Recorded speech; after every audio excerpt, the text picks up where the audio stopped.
नाज़रीन, काजी अहमद में private institute of information technology and English language centre में अमेज़ॉन ते ऑनलाइन पैसा कमाइण तोड़े DIT कोर्स के मेगा टेस्ट और क्विज़ कॉम्पिटिशन में पोजीशन खणंदड़ शागिर्दनि तोड़े शागिर्दियाणियुनि में मञता एवॉर्ड ॾियण बाबति सेमिनार कोठायो वियो आहे। तफ़सील ॿुधाए रहियो आहे गुलाम हैदर पालादी।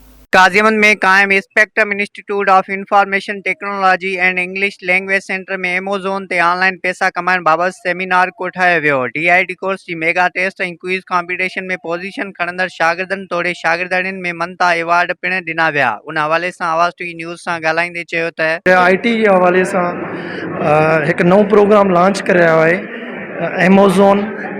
हिन वक्त अमेज़ॉन में असां जेको आहे काफ़ी कम करे रहिया आहियूं, पर हिन वक्त असां कोशिशि कई त अॻिते हली करे असां हिकिड़ो नंढिड़ो प्रोग्राम लॉन्च कयूं। हिन प्रोग्राम में अमेज़ॉन जे हवाले सां असां हिकु स्टूडेंट्स खे प्लेटफॉर्म ॾियण था चाहियूं त जीअं अॻिते हली करे असांजा जेके रूरल एरिया जा ॿार आहिनि उहे पंहिंजो जेको आहे ओन बिज़नेस कनि।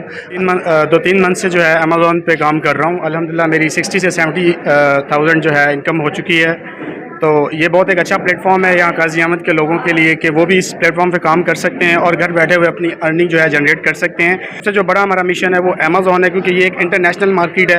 यहाँ पे आप जो है परचेजिंग और सेलिंग जो है घर बैठे हुए कर सकते हैं। और ऑनलाइन अर्निंग के सिस्टम सां जेका दुनिया ॾाढी तेज़ ऐं तरक़ी करे रही है, तो इन असांजे नंढे शहर में भी इन ही प्रोग्राम के अॻिते वधाइण जे लाइ, ॿारनि खे अवेयरनेस ॾियण जे लाइ, ॿारनि खे इंफॉर्मेशन टेक्नोलॉजी जी खूबियूं ऐं ख़ुसूसियत ॿुधाइण जे लाइ ही प्रोग्राम ऐं ऑनलाइन अर्निंग ऐं अमेज़ॉन मुतारफ़ करायो वियो। असांजो जेको बि शागिर्द हूंदो हुयो पहिरियां जेको हितां खां वठी करे नवाबशाह वञण लाइ, कराची वञण लाइ टेक्नोलॉजी जा यूज़ कंदो हुयो, भई वञी सिखण लाइ वेंदो हुयो। बल्कि हिन महिल जेको असांजो स्पेक्ट्रम आहे, जीअं असांखे अमेज़ॉन ऐं ॿियूं जेके कंप्यूटर लैब खां असां तमामु इंग्लिश लैंग्वेज अपॉर्चुनिटी असांखे मुहैया कयूं, जीअं असांखे काज़ी अहमद खां ॿिए कंहिं शहर न वञणु खपे। हिकु वर्चुअल असिस्टेंट अमेज़ॉन जे बेसिस ते हिकु सेमिनार मुनक़द कई वई, जंहिंमें हिन काज़ी अहमद जे पब्लिक खे असां इहो ॿुधाइणु चाहियूं था त आसानी सां, यानी कि सिर्फ़ु 2 या 1.5 महीने के अंदर असां कीअं अर्निंग करे सघूं था, ऑनलाइन अर्निंग कीअं कजे।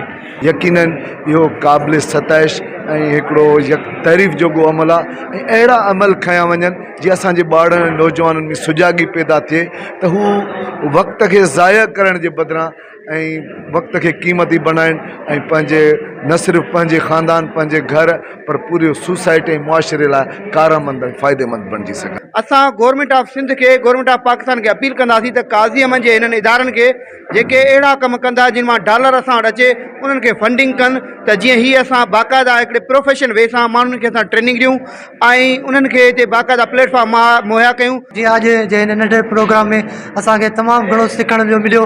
जीअं तव्हांखे ख़बर आहे त अॼु असांजे हिन प्रोग्राम जो मक़सदु हो त असां स्पेक्ट्रम जा जेके टीचर्स हुआ उन अमेज़ॉन जे बारे में शागिर्दनि खे कुझु इन्फॉर्मेशन ॾियणु चाही त अमेज़ॉन में कीअं कमु कजे, उन मां फ्रीलांसिंग, ऑनलाइन वर्क, जीअं तव्हांखे ख़बर आहे हिकु वॾी एक्टिविटी आहे, सॼी पूरी दुनिया ते कमु करे रही आहे।